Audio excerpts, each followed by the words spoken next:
इस वीडियो में हम लोग application of trigonometrical ratio height and distance इसके बारे में पढ़ेंगे। ये वेस्ट बंगाल बोर्ड के लेसन 25 में है और ये माध्यमिक के लिए बहुत ही इम्पोर्टेंट चैप्टर है। इस चैप्टर से 2 क्वेश्चन एग्जाम में आते हैं, जिसमें से 1 क्वेश्चन अटेम्प्ट करना होता है और उसका मार्क्स होता है 5, यानी 5 मार्क्स का क्वेश्चन इसमें से आएगा। तो इसे हम समझने की कोशिश करते हैं, इसके कॉन्सेप्ट को जानने की कोशिश करते हैं। तो इस वीडियो में खासकर हम लोग पढ़ेंगे एंगल ऑफ एलिवेशन के बारे में। एंगल ऑफ एलिवेशन का डेफिनेशन हम इंग्लिश से पढ़ेंगे, हिंदी में भी पढ़ेंगे और उसे डायग्राम की सहायता से समझेंगे। फिर इसके बाद एंगल ऑफ डिप्रेशन का हम हिंदी और इंग्लिश दोनों में डेफिनेशन पढ़ के एग्जाम्पल्स को करेंगे और डायग्राम भी समझेंगे। तो पहले हम डायग्राम से स्टार्ट करते हैं। ये एक डायग्राम है, इस डायग्राम को पहले समझना जरूरी है। इस डायग्राम में क्या क्या है, यहाँ पे हमने ए पॉइंट पे एक ऑब्जर्वर को रखा है, यानी ऑब्जर्वर किसको बोलते हैं, जो किसी चीज को देख रहा हो। और ये ऑब्जर्वर इस बी पॉइंट पे मौजूद किसी एक ऑब्जेक्ट को देख रहा है। ठीक है, तो ये ऑब्जर्वर और इस ऑब्जेक्ट, इन दोनों को अगर हम ज्वाइंट करें तो हमें एक लाइन मिलेगा और इस लाइन को हम कहेंगे लाइन ऑफ साइट और हिंदी में कहेंगे दृष्टि रेखा।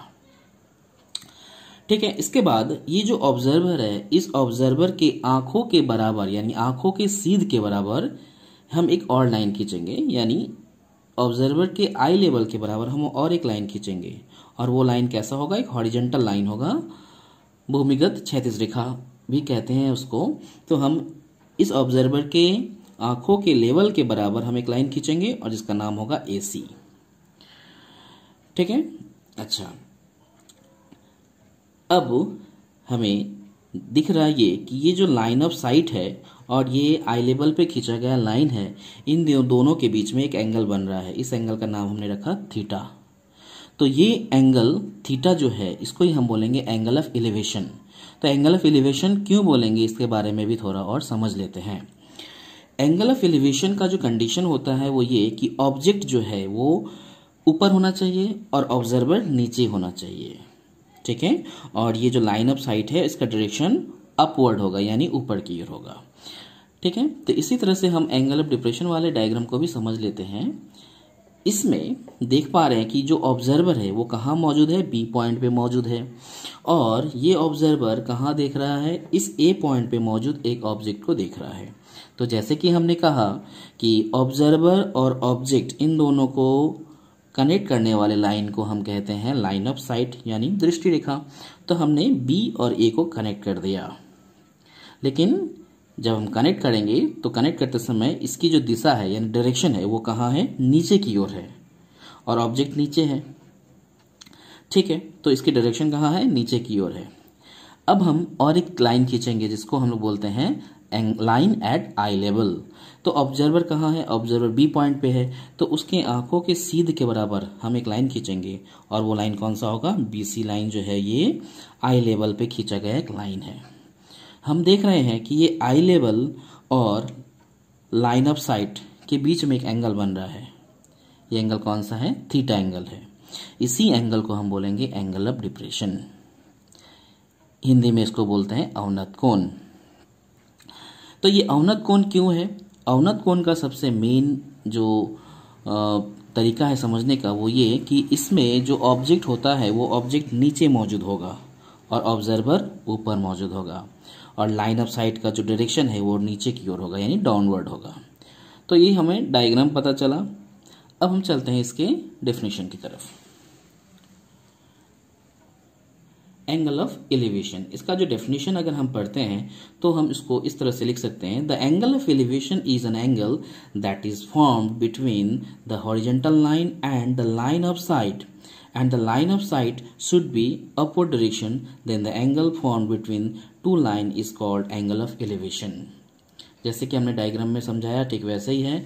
और हिंदी में अगर इसको लिखना हो तो हम लिखेंगे, जब कोई दर्शक जमीन पर खड़ा होकर भूमि से ऊपर स्थित किसी वस्तु को देखते हैं तो दर्शक की दृष्टि रेखा तथा जमीन पर बनी संगत रेखा के साथ जो कोण बनता है उस कोण को उन्नयन कोण या उन्नत कोण भी कहते हैं। किसी किसी बुक में उन्नयन कोण लिखा गया है, किसी किसी बुक में उन्नत कोण लिखा गया है, तो ऐसा कुछ डरने का बात नहीं है, दोनों एक ही चीज है। तो हमने क्या समझा कि ये जो लाइन ऑफ साइट है इसके बीच और आई लेवल पे खींचा गया लाइन, इसके बीच जो एंगल बनता है वही एंगल ऑफ एलिवेशन यानी उन्नयन कोण होगा। एंगल ऑफ डिप्रेशन पे आते हैं। The angle of depression is an angle that is formed between the horizontal line and observer line of site, but in this case observer must stand at a height and the object kept below the line of sight of the observer, यानी आई level के नीचे object मौजूद होगा। यानी हिंदी में अगर इसको पढ़ते हैं तो वो क्या होगा, अवनत कोण। जब कोई दर्शक अपनी स्थिति से नीचे की तरफ स्थित किसी वस्तु को सीधे देखता है तब उसकी दृष्टि रेखा अनुभूमिक रेखा के साथ जो कोण बनाती है उस कोण को अवनत कोण कहते हैं। तो हम देख लेते हैं, यहाँ पे हमें पता करना होगा कि लाइन ऑफ साइट कौन सा है और आई लेवल पे खींचा गया लाइन कौन सा है। तो लाइन ऑफ साइट हम देख पा रहे हैं ए बी लाइन है और आई लेवल पे खींचा गया लाइन बी सी लाइन है, और इन दोनों के बीच में कौन सा एंगल बन रहा है, थीटा एंगल बन रहा है। तो यही एंगल होगा एंगल ऑफ डिप्रेशन यानी अवनत कोण। तो यहाँ पे हम थोड़ा सा और एक चीज टॉपिक के बारे में डिस्कस करना चाहेंगे, वो ये कि यहाँ पे जो BC लाइन है, इसी BC लाइन के बराबर एक और पैरेलल लाइन खींचा गया है जिसका नाम है AD, और ये AD कहाँ पे होगा, ये ऑब्जेक्ट के लेवल के बराबर ये एक लाइन होगा।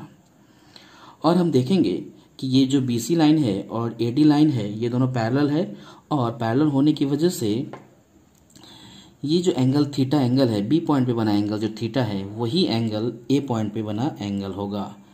यानी CBA ये जो एंगल होगा वही होगा एंगल BAD, यानी ये दोनों एंगल सेम होगा। तो इसका क्या रीज़न है, इसका रीज़न हम जान लेते हैं कि ये दोनों अल्टरनेट एंगल है। हिंदी में इसको हम लोग बोलते हैं एकांतर कोण। तो ये दोनों ही एंगल क्या होंगे, इक्वल होंगे। तो इसे हम एक और एग्जाम्पल की सहायता से समझने की कोशिश करते हैं। इस डायग्राम में AB एक मकान है और CD एक बड़ा सा मीनार है। AB मकान के छत के ऊपर एक ऑब्जर्वर बैठा हुआ है और ये ऑब्जर्वर इस मीनार के सिर पे देख रहा है। यानी हम मान लेते हैं कि यहाँ पे इस D पॉइंट पे कोई एक ऑब्जेक्ट मौजूद है। तो ऑब्जर्वर कहाँ देख रहा है, इस D पॉइंट पे देख रहा है। ठीक है, तो हम जानते हैं कि ऑब्जर्वर और जो ऑब्जेक्ट हैं उन दोनों को मिलाने वाले लाइन को लाइन ऑफ साइट बोलते हैं, यानी दृष्टि रेखा बोलते हैं। तो हम इसको खींच लेंगे। इसके बाद जो ऑब्जर्वर है उस ऑब्जर्वर के आंखों के लेवल के बराबर हमें एक लाइन खींचना होता है जो BE लाइन है। यानी BE लाइन कौन सा लाइन है, ऑब्जर्वर के आई लेवल के बराबर खींचा गया लाइन है। और ये BD लाइन कौन सा लाइन है, ये BD दृष्टि रेखा है जिसको इंग्लिश में लाइन ऑफ साइट बोलते हैं। और दूसरी बात, ऑब्जेक्ट ऊपर है, ऑब्जर्वर नीचे है। और हम पहले ही बोल चुके हैं कि अगर एंगल ऊपर वाले डायरेक्शन में बन रहा हो, यानी ऑब्जेक्ट ऊपर हो और ऑब्जर्वर नीचे हो, तो वो बनता है एंगल ऑफ एलिवेशन। और वो एंगल कौन से दो लाइन के बीच में बनता है, तो वो बनता है लाइन ऑफ साइट और आई लेवल, इन दोनों के बीच में। तो लाइन ऑफ साइट BD है और आई लेवल पे खींचा गया लाइन BE है। इन दोनों के बीच का एंगल अगर हम मान लेते हैं थीटा, तो इस थीटा को हम क्या कहेंगे, एंगल ऑफ एलिवेशन। यानी ये थीटा क्या होगा, एंगल ऑफ एलिवेशन। तो ये हो गया एंगल ऑफ एलिवेशन। और ये एंगल ऑफ एलिवेशन क्यों हुआ, क्योंकि ये जो एंगल बन रहा है वो ऊपर के डायरेक्शन में बन रहा है।